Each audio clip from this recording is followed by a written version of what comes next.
નમસ્કાર, આપ જોઈ રહ્યા છો નેશન પ્લસ ન્યૂઝ. હું છું આપની સાથે હેતલ વગર. વડોદરા ગ્રામ્ય પોલીસે દારૂ માફિયા વિરુદ્ધ લાલ આંખ કરી છે. કરજણ પોલીસ સ્ટેશનના હદ વિસ્તારમાંથી પકડાયેલ કરોડો રૂપિયાના વિદેશી દારૂના જથ્થા પર આજે રોડ રોલર ફેરવી દેવામાં આવ્યો છે. વડોદરા રેન્જ આઈજી સંદીપસિંહ અને પોલીસ અધિક્ષક સુશીલ અગ્રવાલની સૂચનાથી આ ઓપરેશન હાથ ધરાયું હતું, જેમાં કરજણ પોલીસ સ્ટેશનના કુલ 18 જેટલા ગુનાઓમાં પકડાયેલ મુદ્દામાલનો નિકાલ કરાયો છે.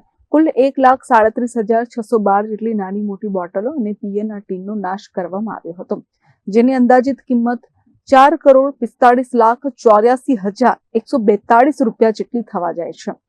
આ કામગીરી કરજણના બામણ ગામ સ્થિત મોડર્ન પેટ્રોફિલ્સ કંપનીની ખુલ્લી જગ્યામાં કરવામાં આવી હતી, જ્યાં સબ ડિવિઝનના મેજિસ્ટ્રેટ શિવમ બારિયા અને ડીવાયએસપી પી.એન. પટેલ સહિતના અધિકારીઓ હાજર રહ્યા હતા.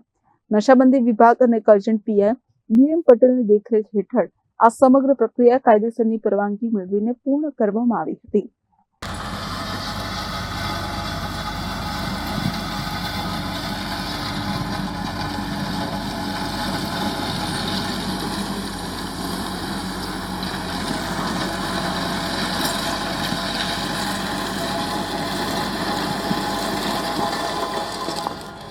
Report nation plus news Vadodara.